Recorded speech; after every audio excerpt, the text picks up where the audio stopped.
இன்றைக்கு அனைத்து இந்திய அண்ணா திராவிட முன்னேற்ற கழகம் பல்வேறு நிலைகளிலே களத்திலே மக்கள் பணி ஆற்றிக் கொண்டிருக்கிறது.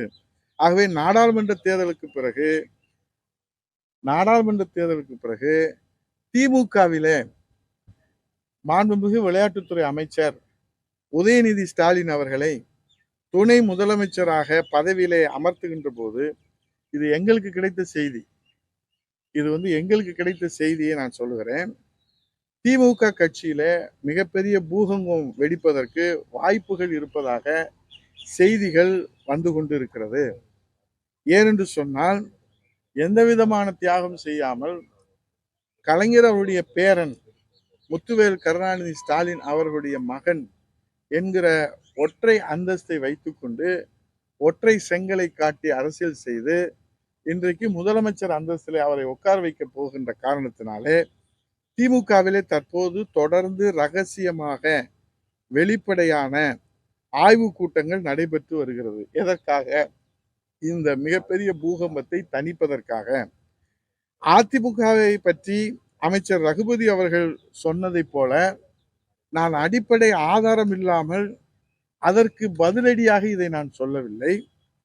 எங்களுக்கு கிடைத்த தகவலின் செய்தியின் அடிப்படையிலே அறிவாலயத்திலே புகைந்து கொண்டிருக்கிற எரிமலை எப்போது வேண்டுமானாலும் வெடிக்கலாம், வெடிக்காமலும் போகலாம். செய்தி இப்படித்தான் வருகிறது.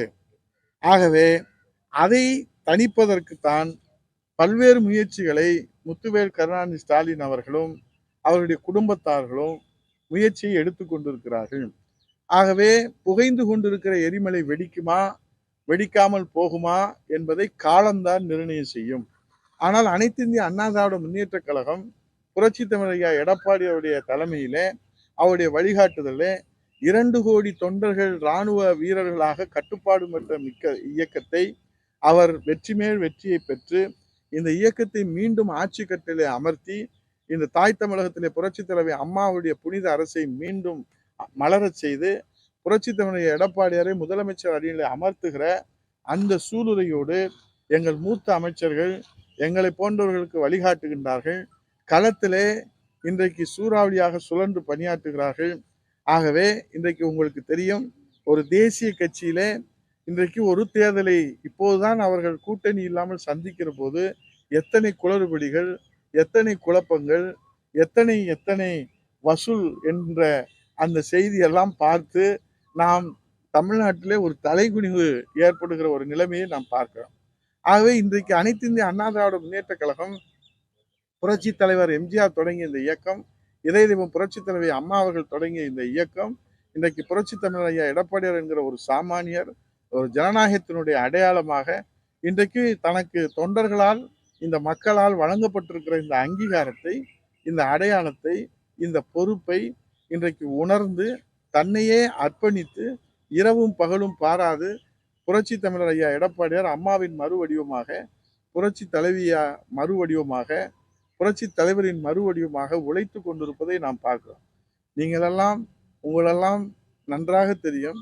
இந்த 40 தொகுதிகளிலும் அவர் வேட்பாளரை தேர்வு செய்து அவர்களை களத்திலே நிறுத்தி தோழமை கட்சிகளை ஒருங்கிணைத்து ஒரு தோழமையை நாங்கள் பேசி முடித்தால் டெல்லியிலிருந்து வந்த எஜமானர்கள் உங்களை மத்திய அமைச்சராக்குறோம் என்று சொல்லி அவர்களை கடத்தி கொண்டு போய் விடுகிறார்கள். கவர்னர் ஆக்குறோம் என்று சொல்லி கடத்தி போய் விடுகின்றார்கள். உங்களுக்கு இந்த தமிழ்நாட்டை பட்டா போட்டு தருகிறோம் என்று சொல்லி அவர்களை அழைத்து சென்று விடுகிறார்கள்.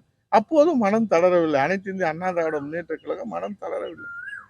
புரட்சி தமிழர் ஐயா எடப்பாடியால் இன்றைக்கு ஒரு நிலையான அரசை இன்றைக்கு கொடுப்பதற்காக, தமிழகத்துடைய உரிமையை நிலைநாட்டுவதற்காக, பறிகொடுத்த தமிழகத்துடைய வாழ்வாதாரத்தை நிலைநாட்டுவதற்காக கூட்டணியை நாங்கள் சிவப்பு கம்பளம் விரித்து வரவேற்றோம். ஆனால் நடந்தது என்ன? மத்தியிலே ஆட்சி அதிகாரத்தில் இருப்பவர்கள் அவர்கள் சலுகையை வாரி வழங்குகிறார்கள். மாநிலத்திலே ஆட்சி அதிகாரத்தில் இருப்பவர்கள் சலுகைகள் சேவைகளையும் சேர்த்து வழங்குகிறார்கள். இதையும் தாண்டி கொள்கைக்காக, கோட்பாடுக்காக, தமிழகின் உரிமைக்காக, தமிழர் நலனுக்காக, தமிழ்நாட்டின் எதிர்காலத்திற்காக இன்றைக்கு புரட்சி தமிழர் எடப்பாடி தலைமையிலே வெற்றி கூட்டணி அமைத்து களத்திலே நின்று மக்களை சந்தித்து மக்கள் அண்ணா திராவிட முன்னேற்ற கழக கூட்டணிக்கு வாக்களித்து வெற்றிக்கான செய்திக்காக தமிழ்நாடு தவம் இருந்து கொண்டிருக்கிறது. ஆகவே புகைந்து கொண்டிருக்கிற எரிமலை அறிவாலயத்திலே எப்போது வேண்டுமானாலும் வெடிக்கலாம், வெடிக்காமல் போகலாம். இதை காலம்தான் பதில் சொல்லும். காலத்தில் தான் அதை நாம் முடிவு எடுக்க முடியும்.